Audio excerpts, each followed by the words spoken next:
Wait, is this recording now? Now it's recording, baby. Recording right there. Recording right here. Later on, we're gonna sync the audio. Okay. Yo, let's just start this podcast right now. Wait, Whoa, let's just start this podcast right now. hold on a second. I need this damn remote. Yo, what's today? July. What's today? July 15, July 15. 2022. Yep. Welcome to the Benny and Joel podcast. Okay. For now, we don't really know the name of it. We're just gonna roll off. Still rolling. We're just gonna roll it. What do you think about entrepreneurs? We're gonna be interviewing entrepreneurs, business owners. No te gusta? I Te don't gusta know. ching? It's I already got the domain. We're ready to go with that. I'm not in love with it. It was gifted to me by somebody actually. Really? Yeah, That's nice. but yeah, let's get it popping, man. What's top of mind for you today? What I'm missing here from this our setup that we need to buy. For the podcast? Yeah. Want to make sure we're Yo, prepared. 100%. let me tell you I something. never stop. I sent him a list. He bought everything. I bought it all. You want to talk about the equipment that we got right now? Yeah. That sounds good. Let's kick it Industry off with that. standard. Everybody in the podcast world, everybody on the planet, Michael Jackson, they use the short mic. So We got it. we got short mics. You got two. I got two. That's right. Broadcaster Pro. And I love that thing. That Seems to thing be is doing its beautiful. thing, It's you really know? good. It's really nice. I like the colors. Me too. I like the volume knobs. Yeah, they're really nice. They slide like really Smooth. smooth. And I like what it does to our voice too. no, I woke up that way. I was born with a sexy voice. I'm just Oh. kidding. I kind of actually don't like to hear my voice. You? I love hearing my voice. Maybe I mean, right now I like to hear my voice, but typically don't like to hear my voice I played back. I like hearing my voice. Oh, excuse me. I've always liked my voice. Most people don't like to hear their I got a voice. deep voice. Naturally, No, it's not that deep. it's Medium. Bro, Barry White deep. I'm is not deep. that deep. That's like, come on. Like, you don't even need a mic. You just need to stand somewhere. Yeah. Method Man, that's deep. Yeah, that's really deep. The Allstate guy, that's deep. Is it Allstate? Allstate, you mean? Wait a minute. I think it's progressive. I don't really know. Is it Progressive? I don't know. No, it is Allstate. That's Allstate, Stan. I don't know. But you know what? I do want to talk about one thing. Remember the other day when we went and looked at that property? Yeah. What are your thoughts? What are your thoughts on that I property? threw up in my mouth. Yo, Listen, go ahead. I mean, I understand. No, I don't understand. That, bro, that was a slumlord or something. Yeah, like, that he was, like, just, Not professional at all. the doors were off the hinges, doors off the hinges. holes in the walls, Holes in yeah. mold on the ceiling. Yup. Look, some really handyman special for sure. No. There was repairs that were unfinished, no tape. Yeah, it's like they use duct tape to to hold up cabinets. You know what really threw me off? When I got to the bathroom and I saw ashes in the sink. That was an ashtray. When I Yeah. walked in, all I did was I smelled smoke, and I said, wait a minute, what's going on in here? I mean, the wall was like sandpaper, and I've already dealt with this before. I know how much work it would take to make that all level and flat. Not to mention, it was like grossly overpriced. Yeah, it was out of this world. Why did we go look at that again? Well, the pictures said something else. The pictures looked like it was a simple, easy flip. Get in, get out. It was nothing crazy. Actually, a rental, but we would make it modern. That's what we do with all of the properties. We got to make them up to 2022 standards, is what I Yeah. say. But yeah, that property was trash. I would have did it if it was if the neighborhood was good, but there was no value add. There was no. You don't want to be the diamond on the block. Nope. You gotta have some gems as neighbors at least. Oh, yeah, Something- yeah. Something. You don't want to be the best property, and you don't want to be the worst. You want to be, right there in the middle. Correct. I did check out a flip upstairs, and that was trash as well. It was really bad. The floors were uneven. They didn't put no matting under it. It was horrible. I feel bad for whoever did it. It was really bad. And the cabinets, they it looked like they spray painted the cabinets or something because they were definitely from the 1980s. Even the sink was from the 80s. I mean, man, they didn't even change the countertops. I think somebody bought that property, didn't even go in it, just put it up for rent, had somebody hand them the keys, and then that was it. Yeah, it was horrible. It was horrible. But still looking for more opportunities. We got a lot of deals in the pipeline to review and every day we're looking at something. So we'll get here. What you want to do? Well, I know what I was thinking, but you was thinking too. What we want to do with this podcast? What do you think? Well, to start off, what I would like to do is to talk to other business owners, learn about their struggles, what anything they overcame, what life lessons they can show us and talk about, so we can all grow as individuals. Yeah, share with the community. Correct. I know that as a business owner, and as talking with other people, the first thing they ask you is, how did you become who you are today? And everyone has a beautiful story of how they become who they are. And that's what I want to share. I want to hear. You can always take something away from any conversation with another entrepreneur. Yeah. Also, I want to learn about these cool businesses that we got out here. We have, in the Tampa Bay area, we have tons of businesses, a lot of cool mom and pops. And I like to learn all about that too. Definitely. And we got some really interesting guests that are going to be on the podcast. I've already have some people interested in coming. Got a real estate developer, a doctor, owner of a practice, all different types of business owners. So yeah, everyone is going to be a great episode. It's going to be a lot of engaging questions, open up the mind, and just learn together. Yeah, man. Grow. That's all. It's all about positivity. That's what we're about.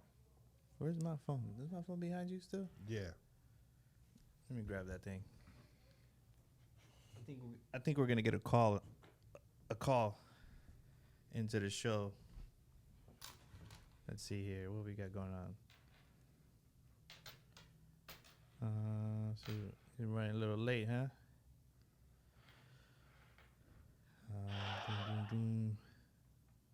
What else you got? What else you want to do with this? We could probably take it on the road, right? Yeah, we could probably definitely. just like go to the business and run the podcast there. Definitely. We got some also like family businesses that we can bring to the show, Sure. Mikey's got a pretty phenomenal setup.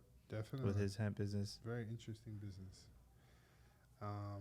Definitely want to do some, show some of the real estate projects, show some of the rehabs before, after, during. Like I said, it's a journey and lessons learned on every project that is going to get done. So I'm excited. There's so much to do, and yeah, we're going to keep this going. Mm-hmm. Any lifestyle stuff? When you're in business, a lot of people get to acquire like really cool things. Anything you want to illuminate, like Definitely. I mean, some of our friends are in the watch game. Yeah, watches, car game, cars. I mean, fashion. Who doesn't like a Ferrari or a McLaren or any supercar? Mm-hmm. It's usually the first thing most entrepreneurs get is a nice dope car. The number one thing they get, when you make it, is like a that's 911 Porsche, yeah, exactly. or something like that. So it's when you get to that level, It kind of makes let me get a nice timepiece. Let me get a nice supercar, because you got why we all working so hard, to enjoy the fruits of our labor, to have that freedom to do whatever we want to do. Mm-hmm. Like start a podcast. Yeah. So every Friday night. Yeah, it's looking like we're gonna try to do that every Friday night and see how it goes. Yeah, I like that. I also like to bring in some real estate agents from around the way to see what they think about the market. Sure. Here in Tampa Bay. Definitely. There's a lot of different ideas. I know you know a really hungry go getter that's, on the on what is it? I don't know, Part of running on 100,000 cylinders. Yeah, yeah. I know a few real estate agents.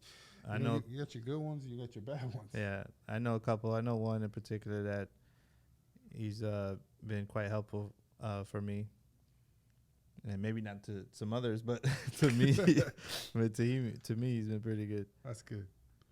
That's good. Yeah, I don't think he's gonna make it tonight on the podcast.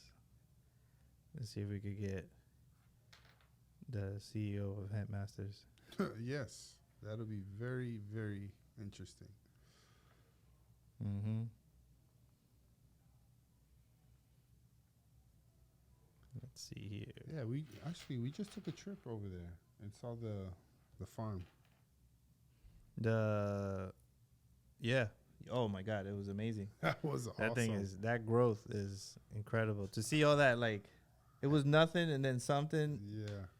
But it doesn't just happen overnight. I mean, there's a lot of work. I mean, he's putting in work. Definitely. He's doing his thing. It was definitely a forest in there. I was very impressed.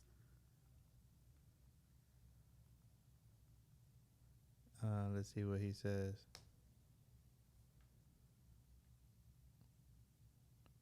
Okay. Let's see. Okay, I think he's gonna join. I'm talking about Frank Nitty. He owns a YouTube channel and a couple of businesses actually. He's been getting into the fashion world. Nice. We actually went to Miami and did a fashion shoot recently with his brand, and he's working on a couple of things. That's cool. He's been grinding, so I want to see if I could get him on here and just talk about some of the stuff he's going through. Nice. Sounds awesome. Let's do it. That's the best thing about entrepreneurs, man. We can all talk about anything and learn from each other and grow and just. Yeah, fun fact. He's actually the one that gifted me. Oh, now, we don't know if we're going to use it, but he's the one that gifted me that name. That's nice. Yeah, so he's going to call. See when he calls in, I'll patch him in. Sounds good. Let's do it. Oh my gosh. Have you been watching what's going on with the stock market lately? You can't watch it every day, man. If you invest in the stock market and you babysit it, you'll go crazy. Yeah. You just gotta, bet on your companies, believe in them, and ride the wave. Just ride the wave. Just go with the flow. Yeah. Hopefully, we reach a bottom and we get back into a bull market, because the bull market was really good. There are opportunities now, though. Yeah, of course. Whenever the stock market, Yeah, definitely. you just got to continue believing in your companies and, Getting your shares. don't stop. Yeah. That's the whole thing about long-term investing. That's the whole thing about investing is you just got to keep it steady and diversify, right? So, stock market's not doing so great. Focus on property, or you can focus on Even jewelry holds its value over time. what's that? Jewelry. Oh yeah. That's the other thing, right? Yeah. Art as well. Metals. Yeah, art is pretty cool. I haven't really dived into that world. Man, have you? No, I haven't, but I've talked to people that are really about that life. Like they really want to make money on art. One thing that I found interesting was this whole NFT business. Like, it's very engaging. Okay, we got the call coming in now. Let's see what this. Frank Nitty, you there? Yo. Hey, what's going on, man? What's going on, Frank? Let's see if I'm doing this right. Can you hear it? Can you hear me? Oh, this is Joel. I don't know if I can hear you. That's the thing. Which one is this? Oh, right here. Right here. Oh, yeah, okay. You gotta put that up, buddy. Go ahead, Frank. How do I know? Listen, this is all, this is day one. We got to practice, but can you hear me, Frank? Yeah, I can hear you. No, this isn't it. I'm still trying to get your volume up on this thing. Wait, his volume? Yeah, there's the Bluetooth volume. Well, you have to. Oh, no. This is it right here. Oh no, that's not it. You have it on. Oh, you're muted. Okay, now talk. But don't you gotta put the? Yeah, that's what I was gonna say. Let's see. Are you live? Are you there? Talking to me? Oh yeah, he's there. Okay. You can hear him now, right? Yeah, you're in business, bro. I don't think it's this one. No, it's not. But that's the master. Yeah. So Frank, we already kind of like introduced you a little bit. We said that you own a YouTube channel. We didn't really say exactly what you do on YouTube, but you're working on your fashion company. We went to Miami and did a photo shoot, and you got some other things in the pipeline too. Is there anything that you want to illuminate on, or you just want to talk about your YouTube channel or something like? Sure. Let me know what information that you like me to disclose that you think you didn't mention. I didn't really mention everything about it. Basically, what I just said is right before you called, I was talking about that you were about to call, and then you've done these things, and we went to Miami, did a fashion shoot.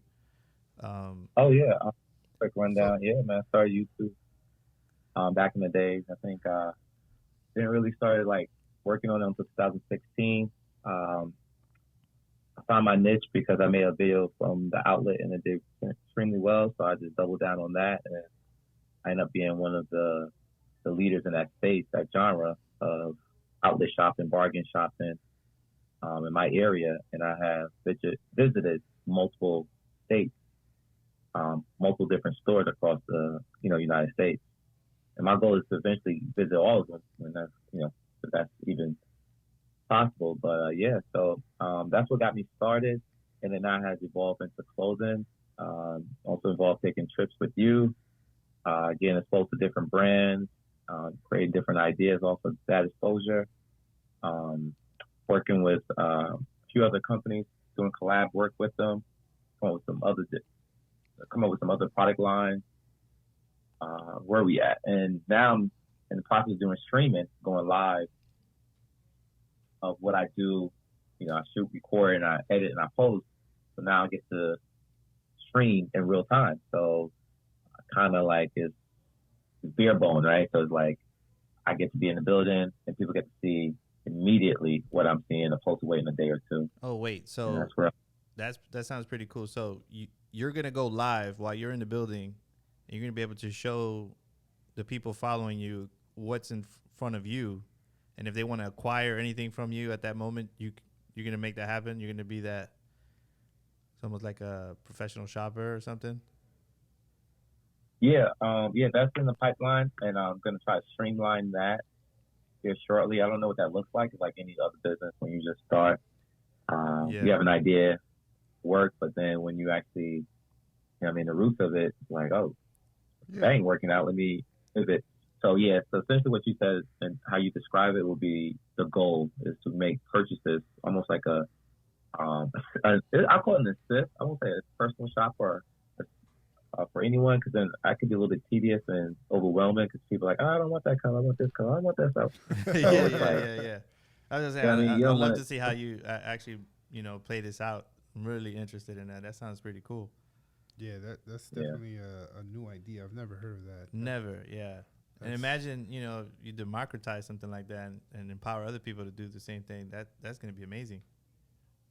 Funny you mentioned that. So, I have partnered with someone that came up behind me doing similar behavior, outlet shopping, finding bargains, and he's in a whole different part of the United States. So I'm in the East Coast, he's in the West Coast. So between us, it's like a tandem. Nice. I'll be sharing operations with them. So Tuesday and Thursdays is just me for my local guys.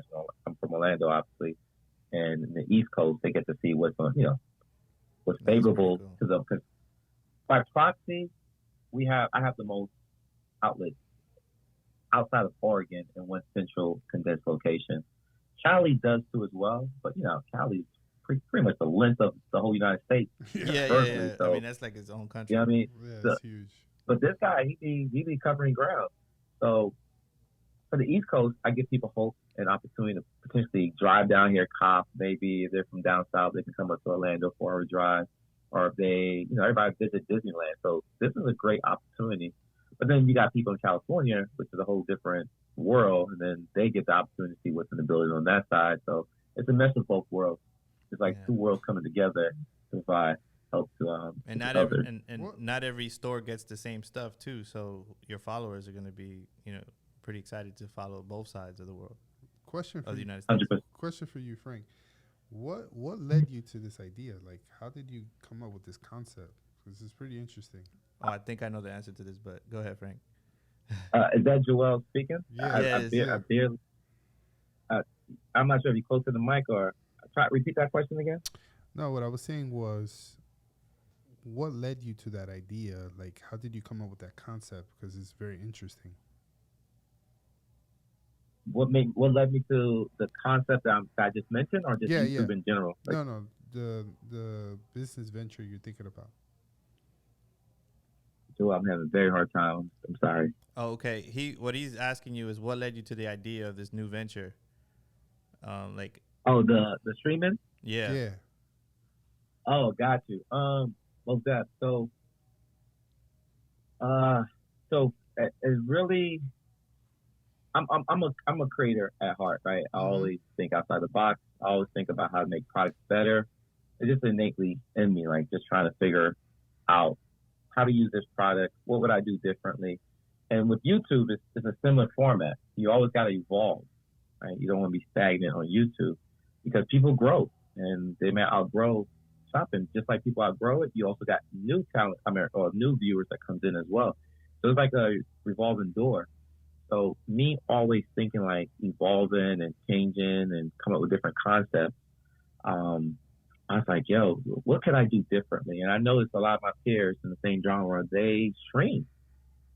Streaming is not nothing new. It was nothing new during the pandemic. I think that was the height of it, the pandemic. But I was on multiple podcasts before the pandemic, and people were streaming. Actually, I had a mini podcast with Benny. Yeah, that was fun. Yeah, it was fun, and I liked it. It was good, but I didn't want to copy, right? I'm sorry if I give you the longer answer, but my world, I'm not a guy that see people like what they do and like, I'm going to mimic that. That's not what I want to do. I get inspired by people's ideas, and then I try to outdo their idea or come up with a different spin, right? I mean, it's crazy to recreate the wheel. So the whole concept behind the streaming was like, how can I compete with my peers but do something different? Well, they were buying, my peers, they do these streams and they just have conversations. Hey, I'm about to go to Nike.com and try to buy these shoes. Let's try to buy them together. And it's dope. People, I sat on a few of them, try to buy shoes together, and we were like, oh, I got an L, got a W, whatever. That's cool. It's very engaging. But I'm thinking, like, part of me, like, how do I make this different? So I ponder, and I was like, yo, why don't you do what you already do? Just make it live. Mm-hmm. So the idea just took off. And I always tell Benny, like, I don't like to talk about my ideas because it's almost like you're putting the cart before the horse. Like sometimes you get so caught up in your idea, you don't even execute it. But I believe in this idea so much, I kept it to myself, and I just bought every item I could before I mentioned it to anyone what I wanted to do, because one, I didn't want to be talked out of it. Two, I want to, when I come with the idea to the table and start brainstorming with these guys, they can help. So I knew I was onto something when I just took the initiative and did that. And I looked online, YouTube, no one is doing this. No one is streaming, shopping online, real time, and helping people out at the same time. Yeah, but what's the cool thing about it is you didn't just say, oh, this is going to work. You saw a need because people were asking you all the time, hey, can you do this? Can you do that? I remember you mentioning that. Nah, that's a astute point, because you're right, Benny. One of my frustrations is not actually able to help a lot of people. And it's kind of crazy me saying this because I don't give credit where credit is due, because I get a lot of feedback, a lot of my compliments about how I help people get shoes. There's no way to quantify it other than a conversation or email. You know what I mean? People told me. So this idea, I think, would, like kind of bridge that gap. I get to see in real time immediately who I help, versus past tense, like, oh, thanks, man. 2 years ago, I bought this because of you, or Yeah. That's amazing. Let me tell you, the last 2 years, like, I don't know if Benny ever told you, but I'm like a shoe fanatic. Like, okay. like shoes are one of my muses. But I've over the last 2 years, man, Nike has really, really have frustrated me so much that I'm just like, I'm out the shoe game. Like I haven't bought a Jordan in like 2 years. I just switched to luxury brands because they're more hard to get, but if you do get something dope, nobody else has it. I've never been in a room and wearing Christian Louis Vuittons and somebody else has Christian Louis Vuittons. Like I like the exclusivity and obtaining them, actually being able to obtain them. But when it comes to Jordans, man, I love them. But Nike has really put a bad taste in my mouth. Oh, it's because you can't get them. Yeah, you can't get them. It's a sneaker app. Yeah. You can't get that. Like it's like if I'm getting any retro is like impossible. But Frank has a couple things to say about that, right? Did you tell me one time, like, you can still get them if you do the work? Like, you have to do the legwork, and usually if there's a shoe out there that you want, you can like raise your chances of getting something you really want if you put the work in. 100%. I think just showing up is not going to work no more, right? I'm gonna go to fill out this one round full. I really want these shoes. I pray I get them. I get them. Yay! I'm good. And then you gonna fill out 2 raffles. You participate in whatever other forms of ways to get these shoes, and you don't win. And then you're like, wait a minute, I did 4 times the work and I didn't get no results. But a couple years ago, I did less work and I got the results. Mm-hmm. The thing is that the culture is shifting. So what used to work, 2018, didn't work in 2020. But you whatever recipe you created back then, whether you converse with people that work there, whether you they see you, because this helps. They see you as a regular, and they know like you're always buying items from them. You don't always go after hype. You build a rapport with the staff, and they realize, oh, this is a good guy. This guy just likes the shoes. I look out for him. Not saying all the time, but that helps. Yeah. And then 2020 happened, and if it wasn't hard, it was impossible. That's the difference, right? It was hard back then. Then it became a little bit harder. Now it became impossible. Well, now you can't converse with the stores, managers, employees, staff, because it's all automated now. It's put your in this app. You say your prayers at night, hoping you get it. But combination to that, combination to put in the legwork, doing all the above, and also building rapport with other people outside of the sneakers. Maybe this, I have benefit from resellers. The resellers is what I was getting at. The resellers pretty much would change the game for 2020. They weren't as rampant as it was back in 2019 and older. Everyone became what they call the 2020 the Great Resignation. So everyone create their own job and worth, and and that's what retailers did. They create their own path of making money. However, it stepped on people like us who had the passion. Yeah, so we're not confused though. Frank is a shoe guy. His YouTube channel is about shoes. I don't know if we covered that yet, but that's why Joel brought it up. So yeah, definitely. This guy is not just fashion, not just his new business venture, because that's what this podcast is about, talking to entrepreneurs and stuff. But the reason we're talking about shoes is because you're the shoe master. You're the shoe guy. Yep. And not just shoes, but you know how to get them, at the outlets. Yeah. Yo, quick question, Frank. Do you think that, I mean, from a business perspective, right? Nike's got to know that all these shoes are selling out. The demand. You got your mouth. Speak. I don't know if I can. Teacher, raise his volume level, bro. It's all the way up. Can you hear me? Really? Can you hear me? I can. Well, I don't know. Maybe you. What mic you using? The Shure? Yeah. You got the cloud lifter on there? Yeah. He definitely does. Let me double check. Hold on.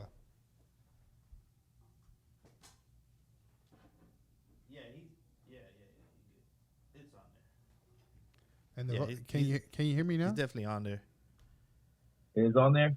What about the gain? His mic levels are just the same as mine. Really? Can you hear me now or no? Hello. Yeah. Can you hear me?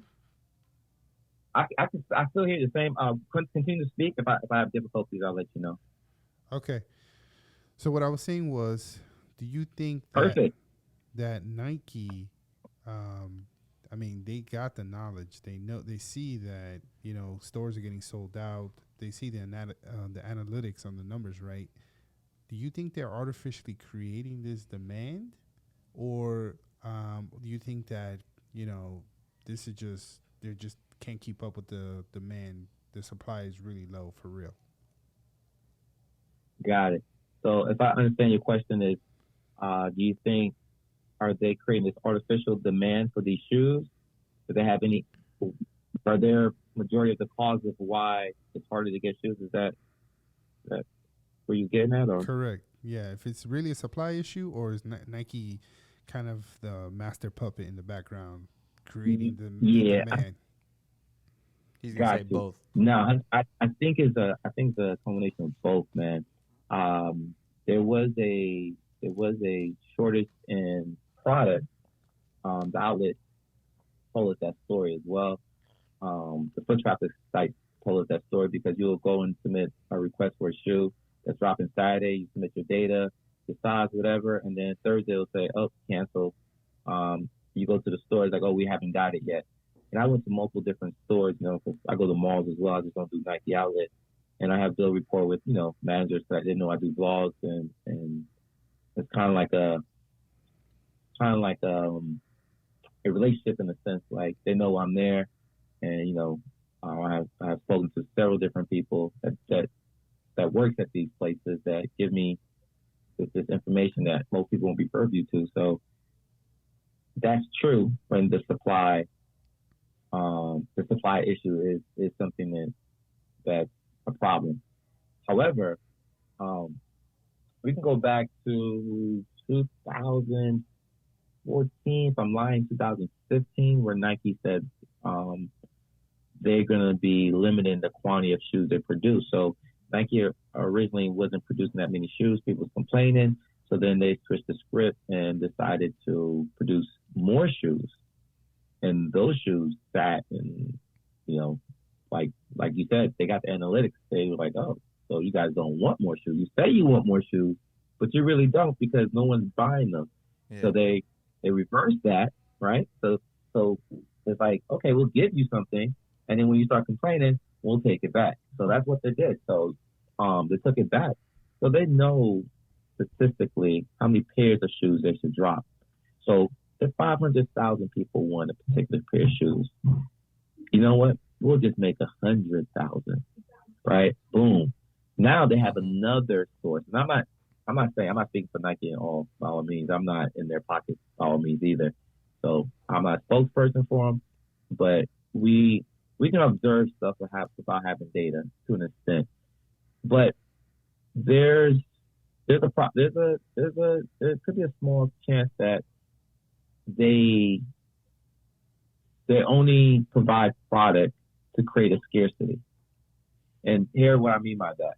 So the stores will get a limited amount of quantity. And this is twofold. There's two parts of this conversation here regarding why stores will get a limited amount of quantity. One, obviously speculation. Oh, they're just doing it on purpose so we can create this demand. And we go into the store to get the second batch next week. Now we're in the store, we're buying it up. The other part of it is, they have this. They have this. Well, I guess I have to explain this part. Nike sells products to these stores ahead of time. You don't buy the shoes the week they come out, or, you know what I mean, or the week prior they come out. Like, let me get 100 of these. That's not how it works. These guys know 6 months in advance of what they can get, and not only are Nike selling them the retros, but they also sell them the 6 rings. Nobody wants those type of shoes, right? So, but you gotta buy them as a package. You gotta buy as a whole. So, by that said, Nike is slowly removing their products from these stores and limiting the quantity that these stores are getting. So if it's not Nike that's shipping their product at a slower rate, it could be the actual store holding back products so they can have something to sell. Because I see it so many different ways and so many different angles, and I will be ranting about all the possibilities. Yeah. Because there's so many different ways. But to sum up that question, a long-winded answer would be, yes, I think it's artificial. I think it's artificial scarcity. Like, they're creating that scarcity. It's also marketing. Hey, we don't got enough shoes. So guess what? People go and buy that shoe thinking it's limited, and next thing you know, there's another drop the week after. And then people buy that up, and then 3 months go by, then they drop all of them, making people feel like, oh, this shoe's limited. I got the chance to buy it now. They're going to buy it up, right? Or it could be the foot traffic like playing the same game. Mm-hmm. Let's hold back a few pairs. We only sell these pairs and then resell them later. That makes sense. I'm sure people can combat that and say, oh, we can't do it. There's a reason why. I'm sure there's logical reasons why. But in the day, no one really knows. But you can speculate both sides. I think what you're saying makes sense because you can see that, shoe gets sold out, and then 3 weeks later, we're randomly dropping them out on a Thursday out of nowhere. It's a pretty interesting case study. Frank, do you see yourself applying this to your fashion business? Any one of those those tactics? No, I like to be transparent, so I won't dare do that. Okay, yeah. I would say this though. There's ways to mask that. I think it's just disingenuous, right? Oh, here's the shoes coming out. It's gonna be pairs for everybody, and then there's 2 pairs per store. Yeah. Like, yo, you really selling it then? I'd rather you sell it in one geographic location and give all those people the pairs, and I know I had never had a chance. Versus tease people, right? So you're just gonna put the quantity out, say, hey, we have 10 of these, or 100, or 1,000 of these. First come, first serve. Well, I won't mention numbers. There's a madness, and again, I don't know if this works. This is all A/B testing. I want to do a certain amount of drops per item per month. So hypothetically, give an example, maybe 10 hats, 20 shirts of this, 20 hoodies of this color, and boom. Yeah. What's there will not be remade. People know. But here's the thing: that will be within the context of my video. Say I'm bringing this out. But that would not be in the context on my website. Like, you know. It's one of those things, right? I don't want to sit there and hold people's hands. Yeah. Because like we all do that. I'll buy that later. And the little that we know is only one. At least we know that your quality is going to be good because you've already. The benefit of being your boy is that I've already acquired some of your merchandise, and the quality is on point, man. It's amazing. Appreciate it. I just can't wait to get more of it. That's awesome. Only thing people need to do is just fall in love with the brand, Facts. Because the quality's there. What is the brand name? What is the brand? Yeah, what's the brand name? The brand is Balling on the Budget. Balling on a Budget. That's awesome. Yeah. It's really cool. Yeah. Right, so I tied all that to all my other outlets. Do you design the clothing line yourself, or do you have a designer? The clothing or the logo? Just the clothing. I had an idea what I want for clothing. I'm a stickler. I love hoodies, so I'm a stickler for quality. So I just find concept of hoodies I like, and I landed on reverse sleeve champion hoodies. I like how thick they are. Yeah. I did my research, found out like the weight, like clothing have weight on them. T-shirts could be a 4-ounce tee, it goes by GSM. You just do the conversion to get it into ounces. And I'm a heavyweight hoodie type of guy, and that's what reverse sleeve is. So I kind of find out what weight I like, and I start researching a whole bunch of different companies that produce heavyweight hoodies, and I landed on the company. I did the research to verify like how they peel. You know, when you put a hoodie over your head and you take it off, you get all that stuff. You know what I mean? That came from the inside. Yeah, That's what you call peeling. So you want minimal peeling, right? So that's one concept. And then on the side hoodies, they have what they call the rib. Usually people make it stretchable because, you know, some people body shape differently, even though you're the same height. The way I could weigh the same weight as you, but my upper torso, or I guess my upper part of my body is different. So you have to make these ridges on the side to give it a little bit of flexibility and stretch. And then I wanted the hoodie to be able to, you know, rock by itself. So if you're in New York, you know what I mean, you just gotta throw a jacket over it. It doesn't have to be a heavy jacket, light jacket. And, you know, you bundle pretty well, and you can still have the concept of the logo showing. It has meaning behind it. I want people that rock with me, you know, real hard to rock it. I'm not trying to be a millionaire off of it. I just want the loyals to get it. So that's where the concept of the hoodies. I didn't make the hoodies per se. I just found a company that already met my ideas halfway, and I just landed on one particular brand that does blank, and I rode that wave. Yeah, but anyone who gets your hoodie, man, see how like meticulous you are. I mean, you did so much research. Yeah. Anybody who gets your hoodie, they're gonna know they should know they're getting a really great product, and I know because I have them, and they're great. And that's pretty cool, man. So you got this YouTube channel that you do, you got this fashion business that you're working on in the background, and then you got this other streaming business going, and everything else you do. So it's like some people are like, how do you do it? How do you find the time? You know, how do you just come up with an idea and just go and attack it? You know, like that. You know, know, you're an entrepreneur now, so I want you to let other entrepreneurs or people who aspire to be one know how does the mind work for you. You know, like to get something like that into fruition. Got it. So first and foremost, it comes from within, right? You gotta have the want, right? Like you.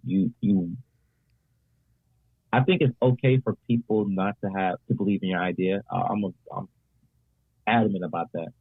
I want people not to believe in me, not in a form of motivation way, because they're not supposed to believe in you. They don't know your brand, your idea, and what it's gonna do. No one does. No one does, right? Unless you're real close to certain people and they know the type of individual you are, and then they'll back you off the strength of how the relationship you guys have. That's interesting. Most people want you to love them off the bat, you know? Most people want to love the idea off the bat. You're saying, like, I don't want people to fall in love with me, you know, ASAP. So I'm thinking most people want you to fall in love with them right away. You know, as an entrepreneur, like, my ideas are the best. Fall in love with it. It's great.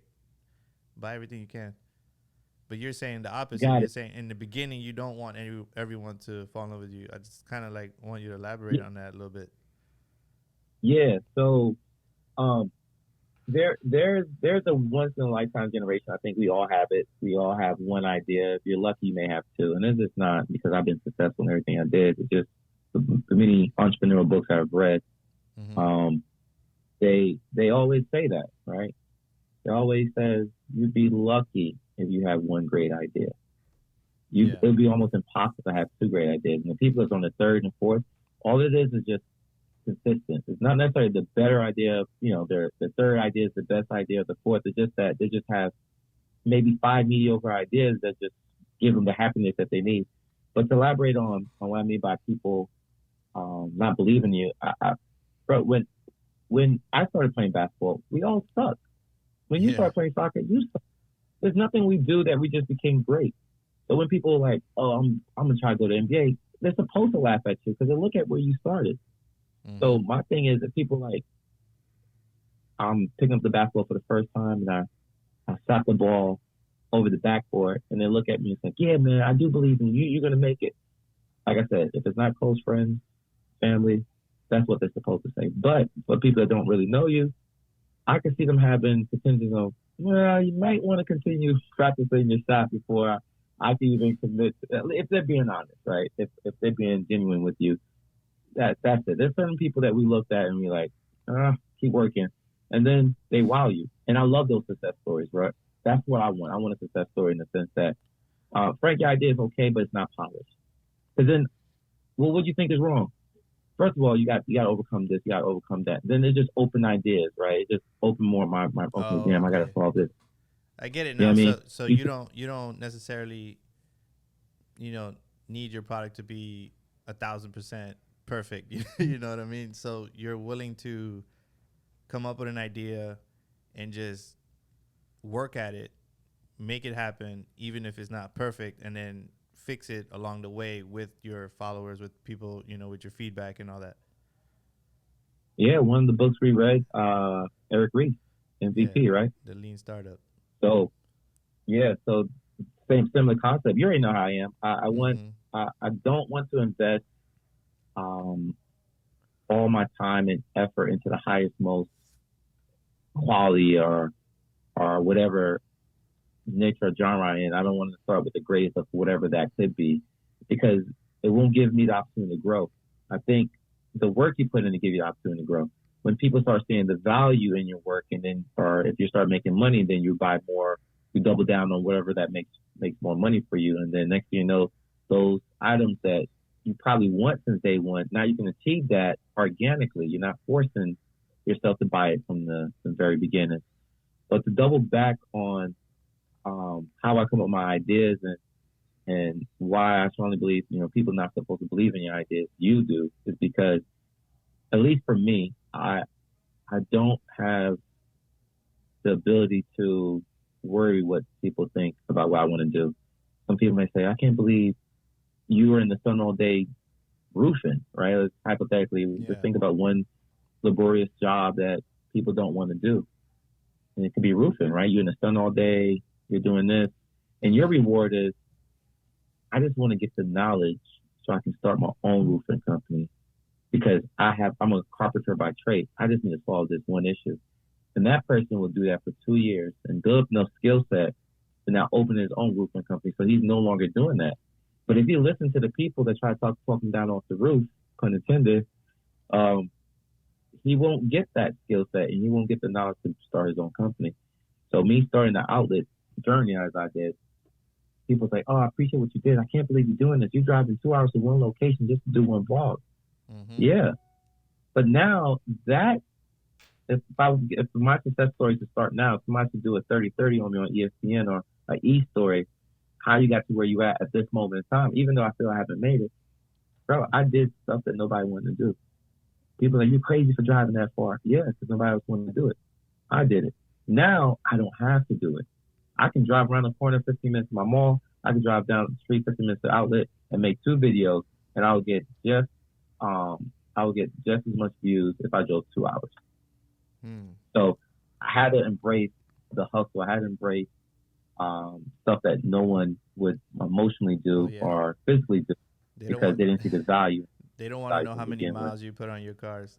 They don't want to know. Yeah, they don't want to know that. One thing, Frank, that I picked up on what you were saying was one key word was value.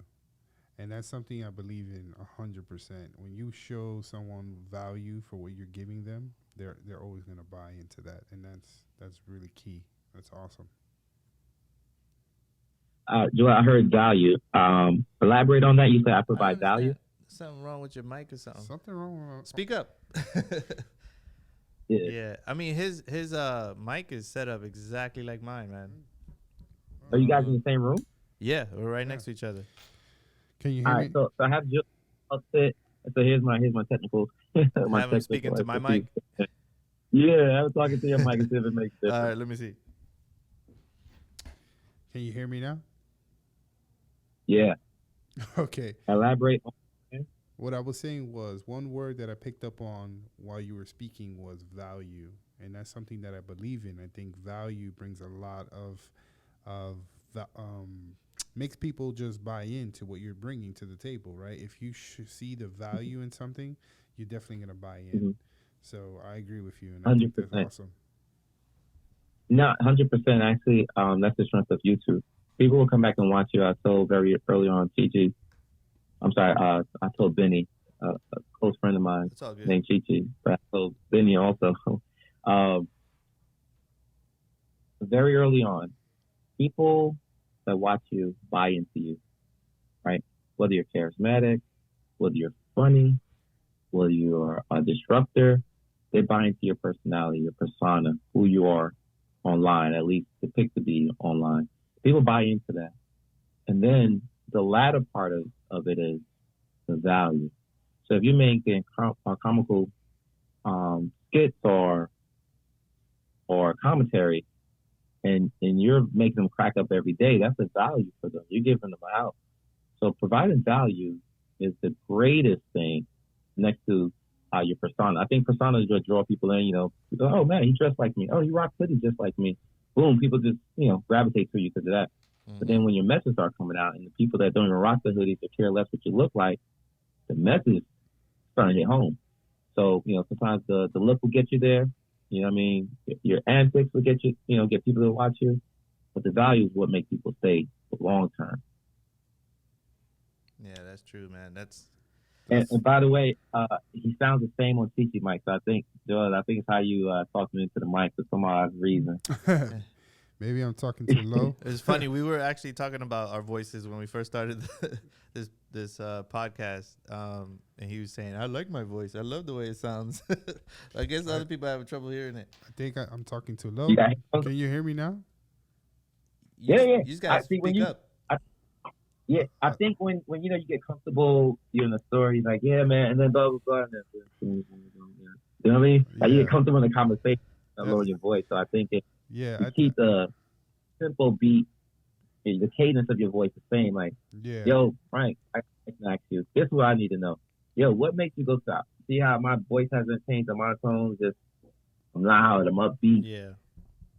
He, we've practiced. We've had a few podcasts, and, back in the day, like you invited me to yours, and we got some practice. But he likes to hear that, sexy radio voice. So he gets down there. With the APR voice, is that what you said? He wants the deep voice. Yeah.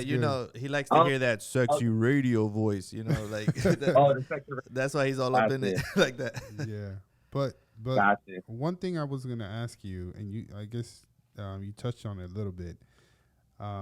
What would you give us for advice, since this is our new podcast that we just started, and you've been doing YouTube for a while now? We want to obviously put this on YouTube. What advice would you give to us as starting out in the YouTube journey?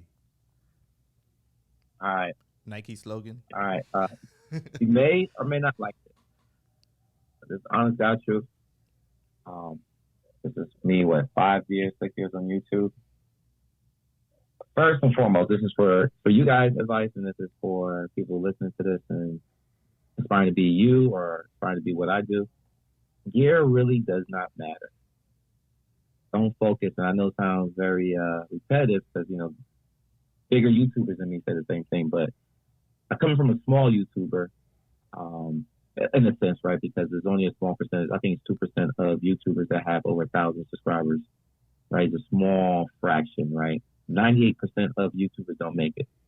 So the people that has the 2% is the people who got over 1,000. It's crazy, right? But that said, and you can fact check me, right? Trust was verified, but it's a very small. I believe you. I'm not saying that to give you clarity on my point. Whether you believe me or not, but I do advocate for you to do this so you know what you're facing. I want you to have 100% knowledge of this information. But to answer your question, don't focus on gear. And the reason why I said that is because you want to inspire to do something better. If you come in with everything, there's nowhere to go. There's nothing new you can add. I mean, there's always something, but there's no big change if you went from 720 to 1080. Like if you start with 720 and you did your first 100 videos with that, and then you still got like 5 or 10 people rocking with you.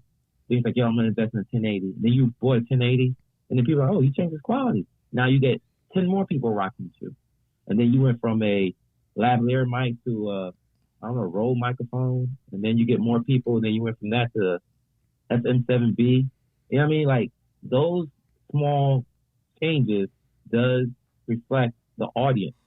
But if you start with all high end gear and you're not getting no one to listen to you, it doesn't even matter, right? So I would say struggle what you have just so you can aim for something better. You know what I mean? Like, hey, create milestones. When I get this amount of people, I'm going to jump into that.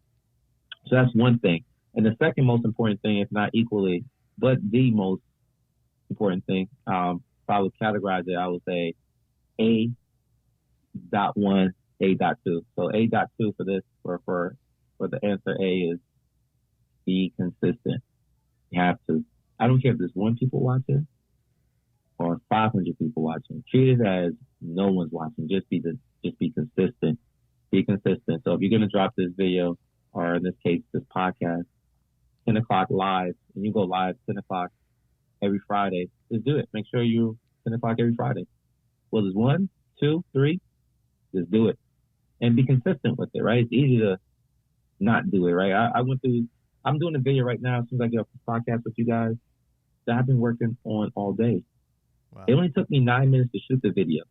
Wow. Here's the thing. It only took me 9 minutes to shoot the whole entire video. The video could be uploaded right now as is with minimal editing. Because you've been editing it all day. No, not the edit. It's not even the edit. Not the video. It has everything but that. It was the equipment. Having sound issues. This is not working. It doesn't sound right. I can't hear my voice. And it's been that. I go to Guitar City. Went to Best Buy. So my point is, it was easy for me to bow and like, y'all do this video tomorrow, man. Bump this. Nah, I said, I gotta get this video up tonight because I promised my audience I'm gonna have this video up tonight.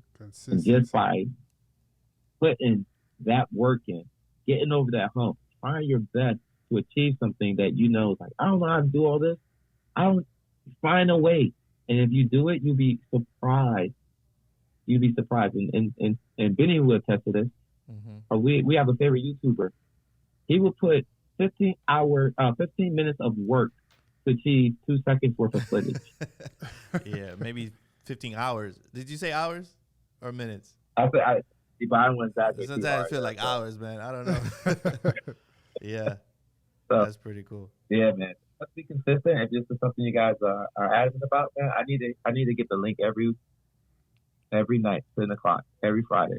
Yeah, like clockwork. We got you, man. Listen, I don't want to keep you on here all night long. We're on the 57 mark anyway, so we're going to shut it down here soon. But I really appreciate you coming on today. We just turned this on as our day one. We didn't have any idea what we were going to talk about. We basically just set up, and you turned this into a show. So I really appreciate it. You are officially our day one.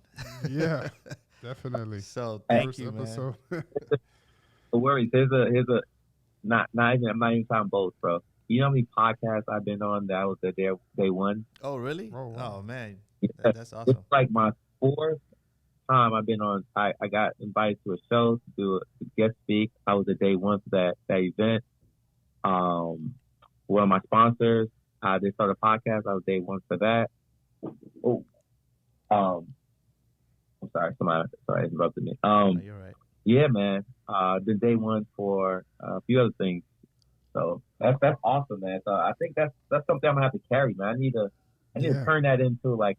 That just goes, man. Like you're the ultimate supporter. You know I support you, so I appreciate you being here too, man. So that means a lot. Definitely, I appreciate you joining and giving knowledge to all these future entrepreneurs. I think we've all learned something today. Yeah, definitely took some successful tips, and I appreciate you sharing that knowledge with us. That's awesome, man. Thank you so much. No worries, man. Just last question I want to ask you. Where can people find your channel? Where can people buy your clothes? You know, this is your moment to go ahead and plug yourself. Most that. Yeah, you can pull up to YouTube. Everybody know what that is, and you can type in "ballin' on a budget." You can even just do a broad search from just type in "ball on the budget" videos, whatever. My information pops up. I have Mr. Ball on the Budget for my social media and website. So if you go to Instagram, you go to TikTok, it's Mr. Ball on the Budget. or if you go to my website, Mr. Ball on the Budget, you can get in contact with me. You can buy my merchandise from that website, and you should get redirected to all my social media accounts from there as well. So wherever you go, wherever platform, Mr. Ball on the Budget, you'll find me, and then you can just find my other social medias from there. Cool, man. Thank you, Frank. Thank you so much, and everyone definitely go follow, like, subscribe, and watch those videos. I look forward to seeing this video that took you forever to do. Bro, let me ask you guys, where can I find you guys? I want to hear my voice. Where do I go? Well, we're working on that. So this is to show you how, like, this is to show you, like, how we just set up the equipment. We have no name. You gifted us, but we don't know if we're going to use it. Benny and Joel show. We don't know. So after this is done, it's going to go into post editing, and we're going to upload it. Yep. So it's just like happening right now on the fly. We're gonna upload it to one of those services where they upload it everywhere else, on all the platforms, and then I'm gonna put it up on YouTube, and we're gonna create the channel tonight. So that's a good question. What is it gonna be? Maybe we'll do a Benny and Joel show on YouTube or something. Yeah. Ben and Jules. Ben and Jay. Ben and Jay. Yeah, Ben and Jay. Yeah. Think of something creative. Definitely. Yeah. Keep in mind too, it may not be as important since the message is more important than the name, right? The name is just, Yeah, for sure.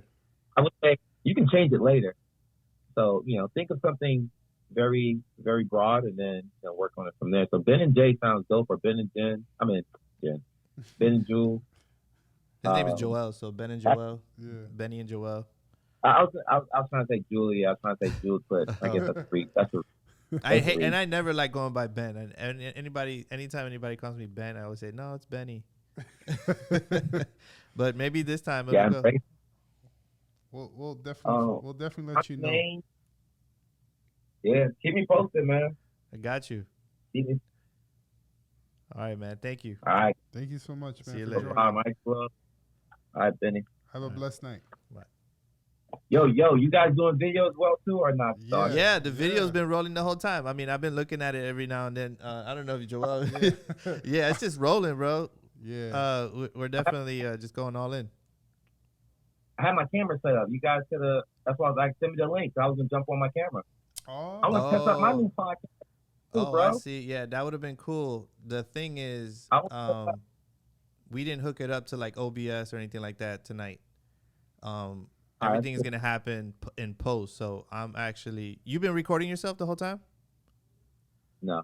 Oh, see, like if you were recording yourself, you could have sent me yourself, and I would have added you to the video. But that would have been in post. But that actually would have been cool. But it wouldn't work because you're not doing live. So right now it's cool because everything's gonna be post edit. Yeah. But so you know what? You didn't record yourself. Invite me. No, you guys gotta invite me again. Oh, for sure. Oh yeah, we will. We definitely will. For the video edit. We got the first podcast, audio. Now we get to be the man behind the channel. Yeah. And then when your business some of your businesses start morphing into other things or whatever, I don't know. We just want to do a follow up. Yeah. Yeah, most definitely. So man, go finish that video, man. I know I don't want to keep you here all night. I appreciate you so much. All right, no worries, guys. Thanks for reaching out, man. No worries, man. Later. Thanks. Later. That's my guy. He knows me since I was 7. Wow, that's amazing. That's how far back we go. I known you since I was born. Yeah, man. That's how far back we go. I mean, come on, bro. That's of course we're family. But I know. He's not blood. Nobody knows that we're family. He is like a brother. He's really cool. Of course, man. If you say he's a brother, you only talk to good people. So I know he's a good guy. Yeah, especially with all the content he just gave us. So you want to wrap this up now too, because we're hitting over an hour. Yeah, let's wrap it up. Thank you everyone for joining our first episode, and more to come. Got to throw in the royalty-free music for the first show. We're gonna have our own music. We're gonna do it all, but for now, this is it, man. Thanks for tuning in, and I hope you enjoyed it. Until next time. Later.